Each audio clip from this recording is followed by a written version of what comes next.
This is Nick Baisley from Film Snobbery, and I'm here at the Regal LA Live in downtown Los Angeles here at the FirstGlance Film Festival. And who am I here with tonight? My name is Heather E. Connell. And what are you here with tonight? My film is called Forget Us Not. It is a feature-length documentary that focuses on the 5 million non-Jewish victims of the Nazi Holocaust.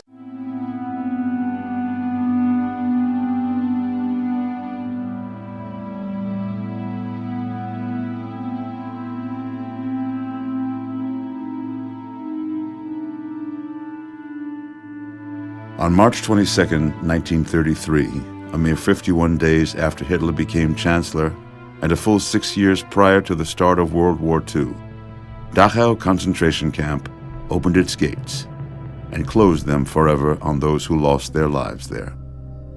It was the first in a system that would explode by the end of the war to include more than 1,500 camps and would be responsible for the unprecedented annihilation of 6 million Jewish men, women, and children.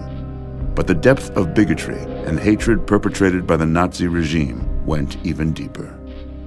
An additional 5 million individuals targeted for their race, religion, sexuality, physical and mental disability, and political and moral beliefs were also murdered systematically in the death and labor camps throughout Germany and the occupied territories. Because, see, I was Polish. And they were Nazi, you know. And if you don't watch it, they'll kill you. I was a breech birth, and during this procedure, my right hip became defective. Now I had 2 strikes against me.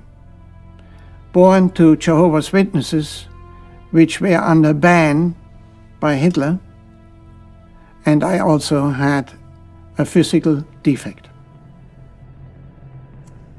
The thing that as a child that I remember the most is suffering of all the people, hunger, disease, and being stripped of everything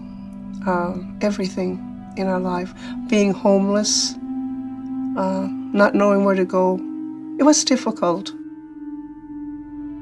Aber man hat mir meinen Namen weggenommen und da haben sie mir die Nummer reingetätowiert. Ich muss mich ja nicht schämen dafür.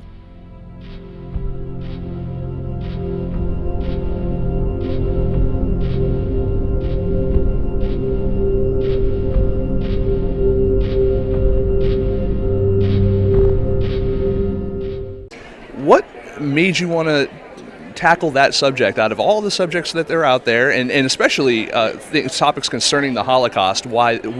How did you discover this one?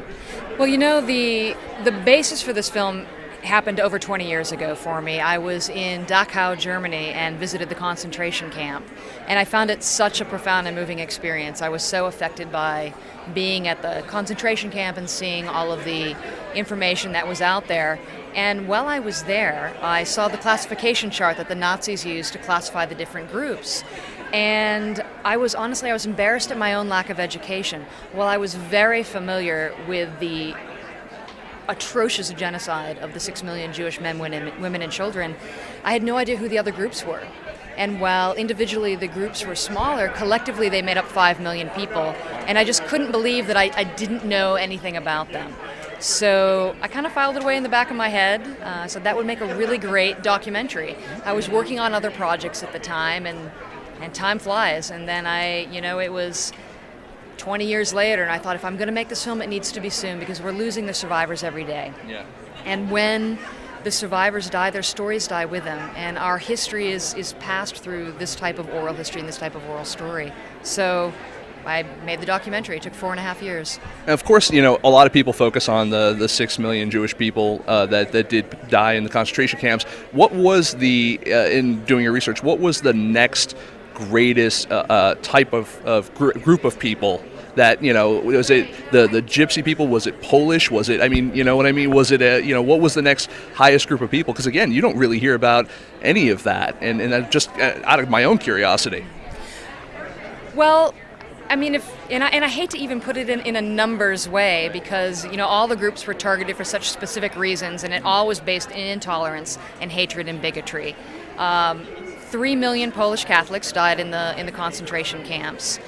Between 250,000 to 500,000 Roma and Sintis, who are popularly known as the Gypsies, died in the camps. The figure is unknown because, of course, it was very difficult to know how many Gypsies were in Europe at the time.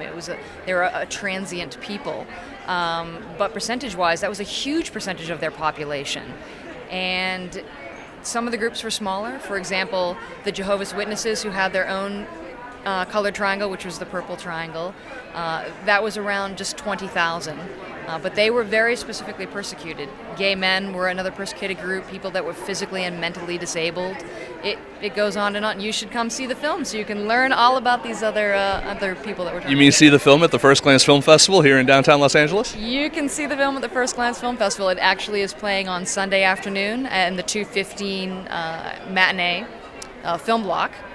And I would love for people to come out and see this film and just learn about these other stories, because I believe it's so important if we're going to make real changes in making inroads with bigotry and intolerance. That is all based at a lack of education.